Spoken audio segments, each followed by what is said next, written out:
చేస్తామని చెప్పేసి మళ్ళీ అప్పుడు జనాలలో పోతారా?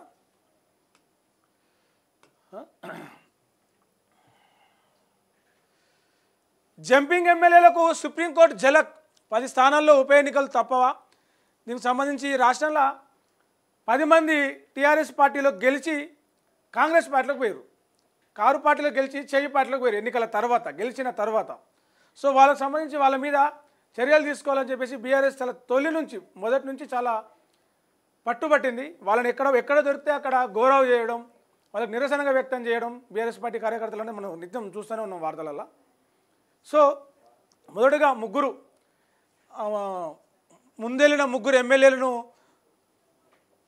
వాళ్ళ మీద అనర్హత పిటిషన్ వేసి కడియం షేరి దానం వీళ్ళ మీద మన అనర్హత పిటిషన్ వేసి వాళ్ళను ఆ 3 స్థానాల్లో తొలుత ఉప ఎన్నికలు పెట్టాలి. ఆ తర్వాత మిగిలిన 7 స్థానాల్లో కూడా వాళ్ళ మీద అనర్హత వేటు వేసి పెట్టాలని చెప్పేసి బీఆర్ఎస్ డిమాండ్ చేస్తుంది. ఈ క్రమంలోనే హైకోర్టులో ఆల్రెడీ పిటిషన్ ఇస్తే హైకోర్టు ఏం చెప్పింది, స్పీకర్కి ఒక నోటీస్ పంపించింది. ఏమని, వీలైనంత తొందరగా ఇది తేల్చండి అని చెప్పేసి, మాకు కొంత టైం కావాలి, అనుకూలమైన టైం కావాలి అని చెప్పేసి స్పీకరు హైకోర్టుకు చేసిండు.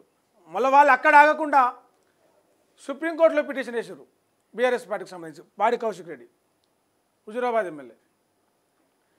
దాని మీద సుప్రీంకోర్టు నిన్న విచారణ చేసింది. ఏమని, రాష్ట్రంలో పార్టీ మారిన 10 మంది ఎమ్మెల్యేలకు సుప్రీంకోర్టు జలకిచ్చింది. శుక్రవారం నాడు ఎమ్మెల్యేల అనర్హత వ్యవహారంపై సుప్రీంకోర్టులో విచారణ జరిగింది.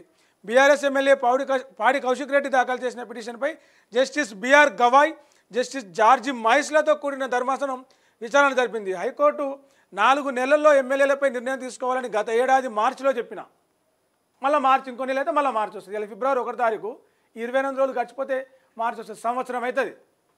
4 నెలలు అంటే సంవత్సరమా సార్? స్పీకర్ గారు ఏం చెప్పింది? హైకోర్టు 4 నెలల్లో ఎమ్మెల్యేలపై నిర్ణయం తీసుకోవాలి అని మార్చిలో చెప్పింది. మార్చి నుంచి పెట్టుకున్న మార్చ్, ఏప్రిల్, మే,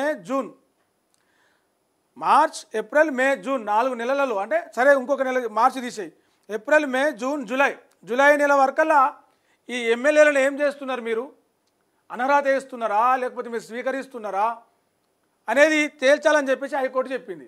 4 నెలలు అయిపోయినాయి, ఇంకా 4 నెలలు అయిపోయినాయి, ఇంకా 4 నెలలు అయిపోతాయి, ఇంకో నెల అయితే 1 ఇయర్ అయిపోతుంది. అంటే 4 నెలలు మీన్స్ స్పీకర్ గారి దృష్టిలో 1 ఇయరా? 4 ముళ్ళ 12 నెలలుగా వస్తుంది. మార్చిలో చెప్పిన ఇప్పటివరకు ఎలాంటి నిర్ణయం తీసుకోలేదని కౌశిక్ రెడ్డి తరపున న్యాయవాది సుప్రీంకోర్టు ధర్మాసనం దృష్టికి తీసుకెళ్లారు. తగిన సమయంలో స్పీకర్ నిర్ణయం తీసుకోవడం లేదని న్యాయవాది తెలిపారు. ఈ వ్యవహారంలో ఇప్పటికే ఎమ్మెల్యేలకు నోటీసులు ఇచ్చామని అసెంబ్లీ కార్యదర్శి తరపు సీనియర్ న్యాయవాది ముకుల్ రోహిత్గి కోర్టుకు చెప్పారు. నిర్ణయం తీసుకోవడానికి స్పీకర్ ఎమ్మెల్యేలకు తగిన సమయం ఇవ్వాలని గతంలో సుప్రీంకోర్టు ఆదేశాలు ఇచ్చిందని ఆయన గుర్తు చేశారు. మీ దృష్టిలో తగిన సమయం అంటే ఎంత? సుప్రీంకోర్టు అడిగింది నిన్న గట్టిగా. ఇది ఈయనను మన అసెంబ్లీ సెక్రటరీకి సంబంధించిన, అసెంబ్లీ స్పీకర్కి సంబంధించిన ప్రభుత్వం తరపు న్యాయవాదికి చెప్పిండు, తగిన సమయం తీసుకొని స్పీకర్ మీద, ఎమ్మెల్యేల మీద స్పీకర్ నిర్ణయం తీసుకోవాలంటే కొంచెం టైం ఇవ్వచ్చు, కొంచెం టైం ఉంటుంది అని చెప్పేసి సుప్రీంకోర్టే చెప్పింది సార్ గతంలో అని చెప్పేసి సుప్రీంకోర్టుకే యాద్ చేసింది ఈయన ప్రభుత్వ తరపు న్యాయవాది. మరి సుప్రీంకోర్టు ఊరుకుంటుందా? సరే, తగిన సమయం అంటే ఎంత? హైకోర్టు 4 నెలలు టైం ఇచ్చింది, నిర్ణయం తీసుకోవడానికి 4 నెలలు టైం చాలు, 4 రోజులు చాలు కరెక్ట్ దమాకు పెట్టి ఆలోచిస్తే. 4 నెలల టైం సరిపోలేదా? తగిన సమయం అంటే మీ దృష్టిలో ఎంత? 4.5 ఏళ్ళ, 5 ఏళ్ళ? అసెంబ్లీ మొత్తం అయిపోయి మళ్ళీ ఎన్నికల నోటిఫికేషన్ వచ్చి, ఎన్నికల కోడ్ వచ్చి, ఎలక్షన్లకు పోయే ముందర మీరు అనౌన్స్ చేస్తారా? అప్పుడు తీసుకుంటారా నిర్ణయం? తగిన సమయం అంటే అంతనా? మహారాష్ట్రలో ఇట్నే జరిగింది. తగిన సమయం అని సమయం అంతా గడిచిపోయిన తర్వాత ఎన్నికల ముందుకు వచ్చేసరికి వాళ్ళు ఒకటి ఇప్పుడు నిర్ణయం తీసుకుంటారని చెప్పేసి ఒకటి ప్రకటన చేసినారు. మీరు కూడా అట్నే చేస్తారా అని చెప్పేసి. రీజనబుల్ టైం అంటే మహారాష్ట్ర తరహాలో శాసనసభ గడువు ముగిసే వరకు అంటూ తెలంగాణ స్పీకర్ను సుప్రీం ధర్మాసనం సూటిగా ప్రశ్నించింది. స్పీకర్ను అడిగి నిర్ణయం చెబుతామని సీనియర్ న్యాయవాది ముకుల్ రోహత్గి చెప్పారు. ఎంత సమయం కావాలో మీరే స్పీకర్ను కనుక్కొని చెప్పాలని రోహత్గికి జస్టిస్ బిఆర్ గవాయ్ ధర్మాసనం సూచించింది. ఎంత సమయం కావాలి మీరే చెప్పరు, ఒక 6 నెలలని మీరే చెప్పరు. ఎందుకంటే కోర్టు చెప్పిన టైము, కోర్టు ఇచ్చిన టైంను మీరు ఫాలో అవుతలేరు. హైకోర్టు 4 నెలలు అని చెప్పింది, మీరు ఫాలో కాలే. ఇప్పుడు సుప్రీంకోర్టు కూడా చెప్తుంది, సుప్రీంకోర్టు కూడా చెప్పినాక కూడా ఫాలో కాకపోతే కోర్టు ఇచ్చేది పోతుంది. మాకు ఏం విలువ ఇచ్చినట్టు, మా మాటకు, మా నిర్ణయానికి మా తీర్పుకి మీరు ఏం కట్టుబడి ఉన్నట్టు? అట్లా కాదు కదా, మీరే చెప్పు ఎంత టైం కావాలో, మీరు చెప్పిన టైం దాకా మేము వెయిట్ చేస్తాం మరి అని చెప్పేసి జస్టిస్ కవాయ్ ఆయన కౌలుకి న్యాయవాది ముకుల్ రోహిత్కి చెప్పారు.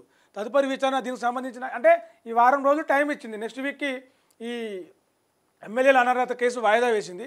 ఈ గెలిచిన 10 మందిని ఏం చేయాలి, ఏం చేస్తారు మీరు, ఇలా వాళ్ళ మీద చర్యలు తీసుకోవడానికి ఎంత టైం కావాలనో అడిగిరా, అడిగి వచ్చి మళ్ళీ చెప్పు, మళ్ళీ వారం నాడు నీకు పేషీ ఉంటుందని చెప్పేసి ఆ రోహిత్గిని వెనుకకు పంపించింది సుప్రీంకోర్టు. అంటే ఈ వారం రోజులల్లా, అంటే ఇలా శనివారం, వారం రోజులు అంటే మళ్ళీ శుక్రవారం వరకల్లా స్పీకర్ ఏ నిర్ణయం చెప్తాడు, పార్టీ మారి వచ్చినా సరే మా పార్టీలో ఉంచుకుంటున్నాం, మేము చేసింది మంచిదే అని చెప్పేసి ఆ చర్యను సమర్థిస్తారా, వాళ్ళ మీద అనర్హత వేటేస్తారా, ఉప ఎన్నికలకు పోతారా, శాసనసభ సభ్యత్వం రద్దు చేస్తారా, ఏందనేది వాళ్ళ మీద ఎలాంటి చర్యలు తీసుకుపోతున్నది ఈ వారం రోజులలోనే స్పీకర్ ఆయన చెప్పాలి. ఆయన పోయి మళ్ళీ పేసినాడు సుప్రీంకోర్టుకు చెప్పాల్సి ఉంటుంది.